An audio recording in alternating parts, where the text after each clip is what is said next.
Good morning, Blast boys and girls. It's Miss Ellen, and today I have the grade 4s in front of me.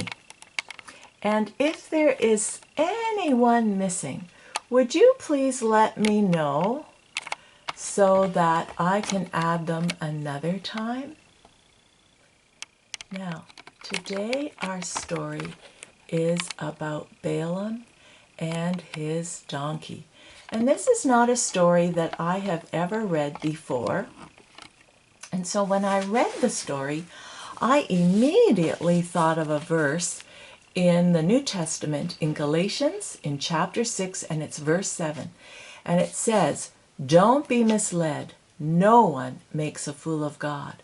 What a person plants, he will harvest." And I thought of the psalm that we learned last year. Remember the song of Psalm 1? Blessed is he.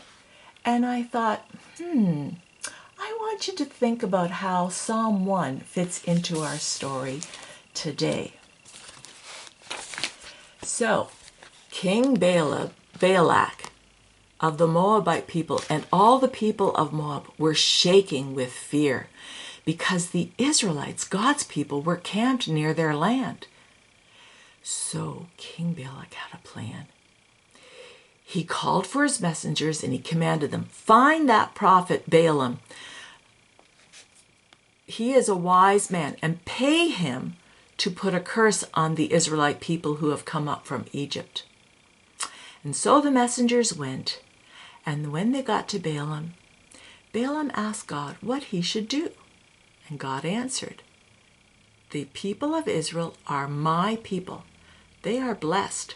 Do not listen to King Balak. When you go to him, say only what I tell you." So Balaam left on his faithful donkey. And as he was traveling along, suddenly the donkey saw an angel standing in the road holding a sword. And so the donkey turned off the road and he went into a field. But Balaam, who did not see the angel, hit the donkey and it turned back onto the road.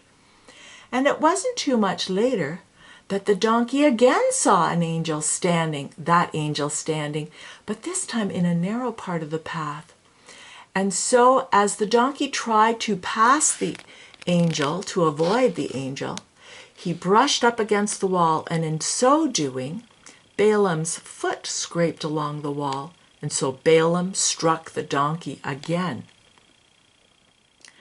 And only a little while further down that road, the angel appeared for a third time.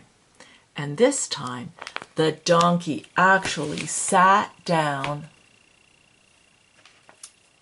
and wouldn't move. And Balaam hit the donkey with his staff. And then God opened up the mouth of the donkey, and the donkey said to Balaam, "What have I done to you to make you hit me 3 times?" Balaam answered him, "You have made a fool out of me." The donkey said, "Do I usually behave like this to you?" Balaam answered honestly, "No."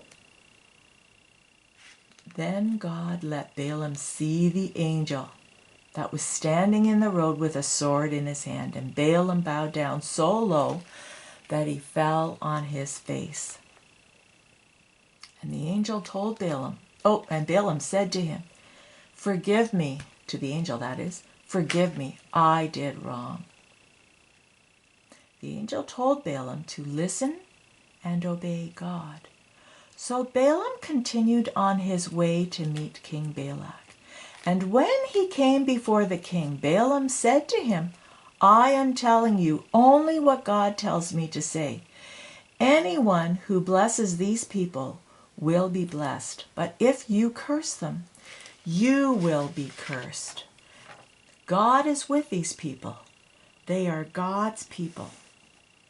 And actually, Balaam also shared that from these people would come a Messiah. Well, King Moab decided not to go against the people of Israel at that time. But although Balaam had spoken only the words of God, yet in his heart he wished he could please King Balak. And because he was a clever man, he thought of another way to help the king. If they could get the Israelites to worship idols, then God would not be with them anymore. And that's what they did. The Moabites and the Midianites, which is the people from which Balaam was, they made friends with the Israelites. And soon the young men of Israel married the young women from Moab and Midian. And they brought the false idols into the camp. And this way, many Israelites bowed down to the idols. Well, God could not have his people worshiping idols. They were disobeying and sinning against him. And so a battle eventually ensued. The battle between the Israelites and the Moabites and the Midianites is a battle that the Israelites won. But Balaam was in that battle, and he was killed, because he had caused the children of Israel to sin. And also, all the people who had sinned and started bowing down to idols, they also were killed in that battle. The story of Balaam is a sad one and one of warning.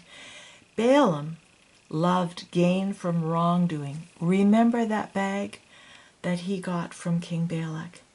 And it was never in his heart to do what God wanted him to. He just did it because he feared for his life. And so he taught King Balak to put a stumbling block so that the Israelites would disobey God and sin against him. And so God punished him because his heart was not for God. And he also punished the people who had gone with Balaam and the idol worshippers. And that is what Psalm 1 tells us, isn't it? That if we obey God, we are blessed. But if we disobey God, then we need to watch out. But we also have another verse that we have learned, that if we are truly sorry and if we confess our sins, God is faithful and just and will forgive us our sins. And so our sad story does not have to end on a sad note. It ends on a happy and hopeful note, because God is always ready to forgive us when we are truly sorry. And that is the end of our story today. I hope you have a great week, and we will see you next time. Don't forget to stay safe and keep healthy and keep washing those hands. Bye for now.